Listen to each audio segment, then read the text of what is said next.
창세기 4장 3절에서 7절입니다. 최초 인간의 불순종은 세상에 죄가 유입되게 하였고 그 이후로도 인류의 역사를 죄로 오염된 타락한 역사로 만들었습니다. 본문은 인류 최초의 살인사건의 배경이 되는 아담의 두 아들 가인과 아벨의 제사와 그 결과에 대한 기록인데 이 사건은 인간의 불순종으로 말미암아 세상에 유입된 죄의 유정과 심각한 파괴성을 보여주고 있다고 하겠습니다. 또한 오늘 본문은 말 그대로 하나님께 제사가 처음 드려지는 이야기라고도 할 수 있습니다.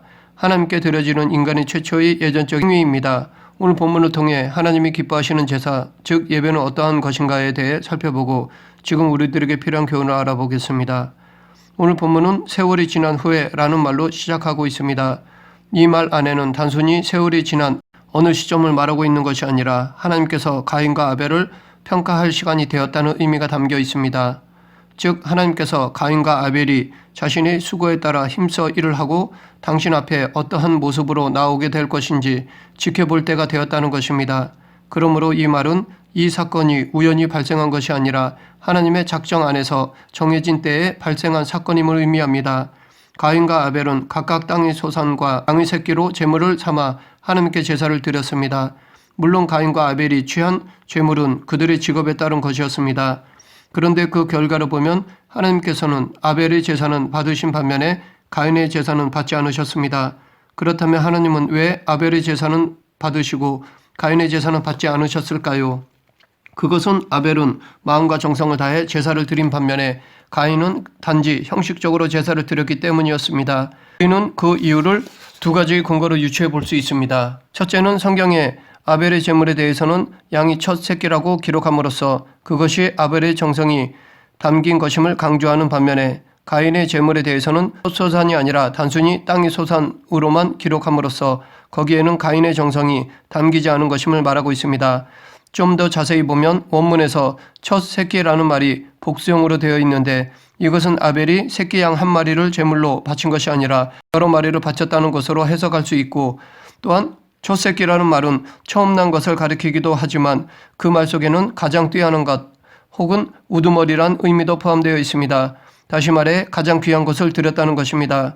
그리고 기름이라는 말에는 1차적으로는 지방을 뜻하지만 살찌고 기름지며 아름다운 이란 의미도 포함되어 있습니다. 그러므로 당시 아벨은 형식적으로 제사를 드린 가인과 달리 정성을 다하여 가장 좋은 것으로 하나님께 드렸음을 알 수 있습니다. 둘째는 본문에서 아벨과 그의 제물, 가인과 그의 제물이라고 기록함으로써 제사를 받으시는 여부가 그것을 드리는 자의 인격 혹은 마음의 자세와 깊은 관계가 있다는 것을 보여주고 있는데 마음과 제물, 이 둘 중에 우선순위로 본다면 하나님은 드리는 자의 중심을 먼저 보신다는 것입니다. 그래서 이 말로 유추해보면 아벨의 제사는 하나님을 생각하는 하나님 중심의 제사였기에 하나님께서 받으신 것이며 반면에 가인의 제사는 자기 마음대로 드린 자기 중심의 제사였기에 하나님께서 받지 않으신 것입니다. 하나님은 제물보다는 그것을 드리는 자의 마음을 보십니다. 그도 그럴 것이 만물의 창조주이신 하나님께서 무엇이 부족해서 제물에 탐을 내시겠습니까? 또한 뭐가 아쉬워서 정성 없이 형식적으로 드리는 제사를 받으시겠습니까? 마음도 없이 드리는 제사는 오히려 하나님께서는 가증한 것으로 여기실 뿐입니다. 하나님은 우상처럼 인간이 바치는 제물에 눈이 어두운 분이 아니십니다. 하나님은 제사를 드리는 인간의 중심을 보시는 분이십니다. 여호와는 중심을 보시느니라. 그러므로 우리는 정성을 다해 예배를 드려야 하겠습니다. 또 다른 이유를 찾아보면 그들의 믿음의 유무와 관련이 있습니다. 즉 아벨은 믿음으로 하나님께 제사를 드렸기 때문에 하나님께서 받으신 것이고 반면에 가인은 믿음이 없이 제사를 드렸기 때문에 하나님께서 받지 않으신 것입니다. 이 이유에 대해서는 히브리서 기자가 밝히고 있습니다. 히브리서 기자는 히브리서 11장 4절에서 이 사건에 대해 믿음으로 아벨은 가인보다 더 나은 제사를 하나님께 드림으로 의로운 자라 하시는 증거를 얻었으니 하나님이 그 예물에 대하여 증거하심이라. 저가 죽었으나 그 믿음으로써 오히려 말하느니라 라고 말하고 있습니다. 혹자는 아벨의 제사가 속죄를 기대하고 피를 동반하여 드린 제사였기 때문에 하나님이 받으신 것이고 가인의 제사는 피 흘림이 없는 제사였기 때문에 받으시지 않으셨다고 주장하기도 합니다. 하지만 이 주장에 별로 마음이 가지 않습니다. 왜냐하면 이런 이유였다면 하나님께서 잘못하신 것이기 때문입니다. 정말 이런 이유였다면 하나님께서는 가인에게 당신의 뜻을 미리 말씀해 주셨어야 했습니다. 당신께 예배를 드리는 방식이나 제물에 대해 미리 말씀해 주셨다면 가인도 그대로 드렸을 것입니다. 그래서 이런 이유보다는 아벨이 그의 소산물 중 최상의 것을 정성으로 드린 반면에 가인은 자기가 거둔 소산물 중에 그저 하나를 제물로 삼아 정성 없이 드렸기 때문이라고 봅니다. 그러한 아벨의 태도에서 하나님은 그의 믿음을 보셨으므로 그와 그의 제물을 받으신 것이고, 가인의 태도에서는 그의 불신을 보시고 그와 그의 제물을 받지 않으셨다고 봅니다. 사도 요한도 그의 서신서에서 가인이 아벨을 쳐 죽인 이유에 대해 자기의 행위는 악하고 그 아우의 행위는 의로움이니라 라고 해석했는데, 여기서 말하는 의는 믿음을 의미합니다. 하나님은 당신에 대한 신뢰, 믿음을 의로 여겨주십니다. 이러한 사실에서 추정해보면 아마도 아벨은 여자의 후손으로 오셔서 인류를 위해 대속사역을 수행하실 메시아를 믿었다고 할 수 있습니다. 또한 자신이 죄 아래에 있는 인간이기에 하나님의 은총으로만 살 수 있다는 믿음을 가지고 있었다고 볼 수 있습니다. 그런 믿음의 자세로 제사를 드렸기에 하나님은 그와 그의 제물을 받으신 것입니다. 반면에 가인은 여자의 후손으로 오실 메시아에 대한 믿음이나 자신이 하나님의 은총 없이는 살 수 없는 죄인이라는 인식 없이 단지 자기가 농사지어 얻은 땅의 소산의 일부로 하나님께 형식적으로 제사를 드렸기에 하나님은 그와 그의 제물을 받지 않으신 것입니다. 아벨에게 메시아 사상이 있었다고 볼 수 있는 근거는 아담과 하와가 선악을 알게 하는 나무의 열매를 먹고 난 직후에 그들에게 원시 복음이 선포되었기 때문입니다. 창세기 3장 15절에 메시아에 대한 복음이 선포되었습니다. 인류 최초의 사람 때부터 앞으로 오실 메시아에 대한 약속이 주어졌습니다. 그렇기 때문에 아담, 하와, 가인, 아벨은 이 소망을 품고 믿음으로 살아가야 했습니다. 아벨은 그 믿음을 지닌 반면에 가인은 그 믿음이 없었습니다. 여기서 알 수 있듯이 믿음 없이는 결코 하나님을 기쁘게 하지 못하며, 믿음이 없이 드려지는 예배는 그것이 아무리 훌륭하고 아름다워 보이는 것이라 할지라도 하나님께는 향기로운 것이 되지 못하고 외면당하게 된다는 것입니다. 그러므로 우리는 하나님께 기도와 찬송과 예배와 그 예물과 모든 봉사를 하나님께 드릴 때 믿음으로 드려야 하겠습니다. 또 한 가지 이유를 들자면 가인은 자신의 수고로 얻은 산물을 하나님께 드림으로써 자신의 의와 공로를 내세우려 했기 때문이라 할 수 있습니다. 이 이유에 대한 근거를 우리는 가인의 태도에서 유추해 볼 수 있습니다. 가인은 자신이 드린 제사를 하나님께서 받으시지 않자 심히 분하여 안색이 변하였습니다. 가인은 자기 나름대로 하나님께 제사를 잘 드렸다고 생각했는데 칭찬은커녕 자기가 드린 제사를 받지 않으시니까 화가 났던 것입니다. 자기의 공적을 인정해 주지 않으니까 화를 냈습니다. 그러나 가인뿐 아니라 이 세상에서 하나님께 자기의 의나 공로를 내세울 사람은 아무도 없습니다. 인간은 어느 누구도 자신의 수고와 노력으로 얻은 의의 열매로 하나님께 나아갈 수 없습니다. 그 이유는 인간은 전적으로 타락하여 구원에 이를 만한 어떠한 의도 행할 수 없기 때문입니다. 그래서 사도 바울은 로마서 3장 10절에서 의인은 없나니 하나도 없다라고 말하였던 것입니다. 그렇게 의롭다고 하는 욥도 하나님 앞에서는 하나의 죄인일 뿐입니다. 그렇습니다. 우리는 우리의 노력과 행위로 하나님 앞에 의롭다함을 받으려 하거나 그것으로 하나님께 나아가려 해서는 안 됩니다. 우리가 하나님께 드리는 예배는 우리의 의나 공로가 될 수 없습니다. 우리가 하나님께 드리는 예배는 하나님의 은혜에 대한 감사의 표시요 하나님께 지음받은 자의 마땅한 삶입니다. 오히려 창조자 하나님께 예배를 드린다는 것은 피조물로서는 영광이요 기쁨입니다. 하나님께 예배를 드리는 것은 어떤 이유가 있어서라기보다는 그 자체가 은혜요 영광이요 기쁨입니다. 따라서 예배나 예물은 우리 신앙의 의나 공로의 근거가 될 수 없습니다. 가인처럼 자기를 드러내는 제사는 곧 자기가 주인 되는 제사를 의미하는데, 하나님은 차라리 그런 제사는 아예 드리지 않는 것이 더 낫다는 것을 사무엘을 통해 말씀하셨습니다. 사울이 아말렉을 치고 돌아올 때 하나님의 말씀에 불순종했습니다. 사울은 그 이유를 좋은 가축으로 하나님께 제사를 드리기 위해서였다라고 말하였습니다. 하지만 하나님은 아무리 좋은 제물이라고 생각해도 그것이 당신께 불순종하면서까지 바치는 것이라면 차라리 순종하여 드리지 않는 것이 더 낫다라고 말씀하신 것입니다.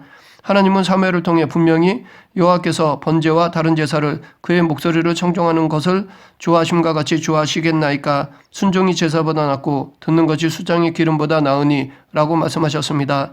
하나님이 주인 되시는 예배는 순종과 뗄 수 없습니다. 하나님은 철저히 인간의 자기 의와 공로는 없고 오직 당신의 영광만 드러내는 예배를 원하십니다. 그런데 실제로 이런 유혹에 빠지기 쉬운 대상은 대부분 달란트를 가진 사람들입니다. 남들보다 뛰어난 달란트를 받은 사람들 중에 말로는 하나님의 영광을 위한다고 하지만 정작 예배를 통해 자기의 영광을 구하는 경우가 많습니다. 능력 있는 사람일수록 이런 유혹을 이겨내야 합니다. 가인은 하나님께서 동생 아벨의 제사만 받으시고 자신의 제사는 받지 않자 심히 분하여 안색이 변하였습니다. 이럴 때 가인은 하나님께서 자신의 제사를 받아주지 않는 이유에 대해 여쭈어야 했지 화내서는 안 되었습니다.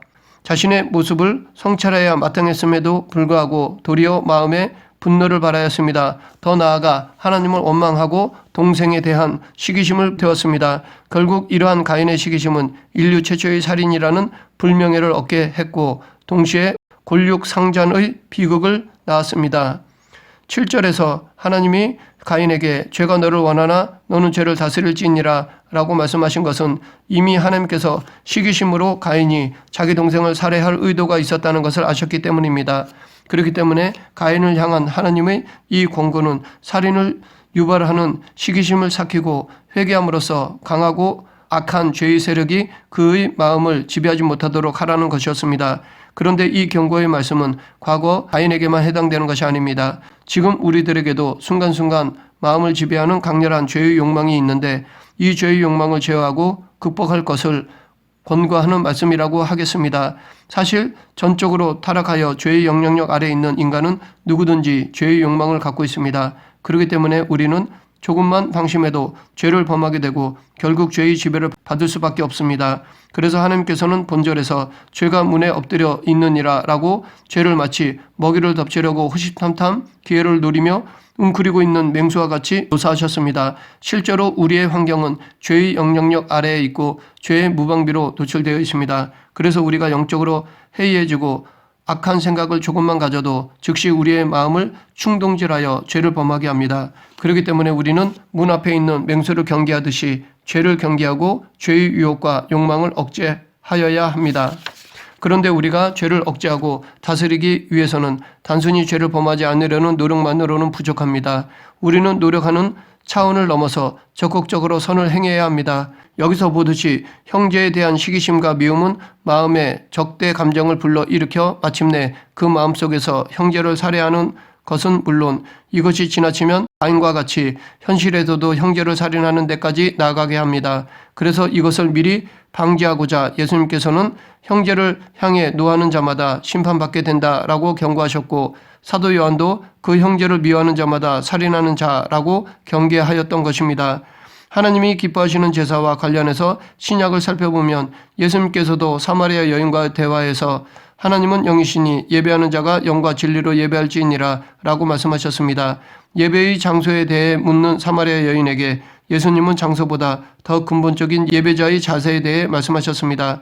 여기서 오해하지 말아야 할 것은 예수님이 장소를 부정하신 것이 아닙니다. 그보다 더 예배에 중요한 것을 말씀하시는 것입니다. 그러면 예수님께서 말씀하신 영과 진리로 드리는 예배란 무엇인가요?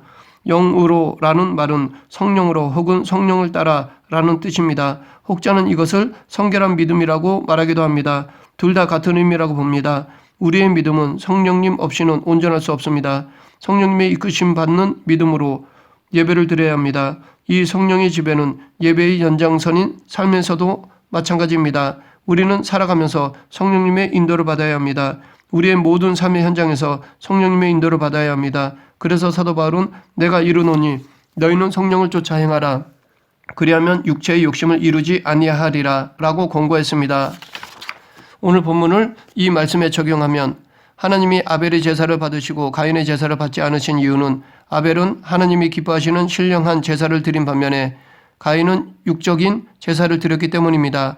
형식적인 예배, 예전적인 예식만 행했기 때문입니다. 가인은 하나님을 하나님으로 예배드리지 않은 것입니다. 하나님은 영이심으로 사람의 마음 깊은 곳을 통찰하십니다. 따라서 다른 사람들은 속일 수 있어도 하나님은 속일 수 없습니다. 우리가 신앙의 모든 행위 가운데서 주의를 기울여야 할 것은 하나님이 받으심입니다. 만일 우리가 예배에서나 삶에서 이것을 이룬다면 참된 예배가 이루어진 것이며 이것을 놓친다면 우리는 가인과 같이 헛된 제사를 드리는 것입니다. 진리로라는 말은 진리를 따라라는 뜻입니다. 이것은 성경에 게시된 진리 안에서 드리라는 것입니다. 구체적으로 말하면 예수 그리스도의 복음에 근거해서 드리라는 것입니다. 즉 그리스도의 대속을 믿고 감사하며 드리는 예배가 진정한 예배입니다. 이 진리를 기록한 성경 말씀에 근거해서 우리는 하나님께 예배를 드려야 합니다. 혹자는 진리로라는 말을 진실한 마음으로라고 보기도 합니다. 하나님께 드리는 예배를 자기의 사사로운 동기나 목적으로 드린다거나 불순한 마음으로 드려서는 안 됩니다. 하나님 대신 사람을 더 높이는 예배, 진정한 회개와 믿음이 결여된 예배는 거짓 예배입니다. 말과 입술로만 드리는 예배, 형식에 물든 예배는 하나님께서 외면하십니다. 오늘 본문에서 가인이 자기의 소출로 제사를 드렸지만 정작 마지못해 드리는 형식적인 제사였습니다. 보여주기 위한, 즉 자신의 업적을 드러내고자 하는 마음으로 드린 제사였습니다. 반면에 아벨은 거룩하신 하나님 앞에서의 자신의 삶을 돌아보며 감사함으로 첫 새끼와 그 기름을 드린 것입니다. 하나님이 우리에게 원하시는 예배의 자세는 완전 무결이 아니라 진심입니다. 우리는 하나님 앞에 완전 무결할 수는 없지만 진심으로 드릴 수는 있습니다. 그러므로 우리는 온 마음 다해 진심으로 하나님께 예배를 드려야 할 것입니다. 끝으로 본문과 관련되어 아벨이 드린 희생 제물은 앞으로 오실 예수 그리스도의 대속 사역과 연관지어 볼 수 있습니다. 그의 부모인 아담과 하와가 범죄했을 때 하나님께서는 가죽옷으로 그들의 부끄러움을 가려주셨습니다. 이때 인간의 수치를 가리기 위해 죄가 없는 짐승이 희생되었습니다. 알고 보면 이 세상에서의 최초의 죽음은 죄를 범한 인간이 아니라 죄로 인해 드러난 인간의 수치를 가려주기 위해 죄가 없는 짐승이 죽었습니다. 이 죽음은 앞으로 우리 죄를 대속하기 위해 십자가에서 죽으실 예수 그리스도를 예표합니다. 하나님께서는 아담과 하와의 추악한 죄의 수치심을 가려주시기 위해 죄 없는 짐승을 희생시키셨듯이 온 인류의 죄악의 수치심으로부터 구하기 위해 죄 없으신 당신의 독생자 예수 그리스도를 희생양으로 삼으신 것입니다. 그런데 이 둘 사이에는 차이가 있습니다. 짐승의 가죽은 죄로 인해 드러난 인간의 외적 수치는 가리워 줄 수는 있었지만 인간 영혼에 깊이 자리 잡고 있는 영적 수치는 가리워 줄 수 없었습니다. 그런데 이 영적 수치는 인간을 단지 부끄럽게 하는 차원을 넘어서 인간을 영원한 죽음으로 인도합니다. 이 영적 수치는 육적 수치보다 더 무섭고 치욕적입니다. 그러하기에 죄는 미워하시되 인간을 사랑하시는 하나님께서는 죄 없으신 예수 그리스도를 세상에 보내어 죄범한 인간을 대신해서 피 흘려 죽게 하셨습니다. 그리고 그로 말미암아 의의 옷을 인간에게 주셔서 인간의 영적 수치를 가리게 하심은 물론 영원한 죽음에서도 구원하셨습니다.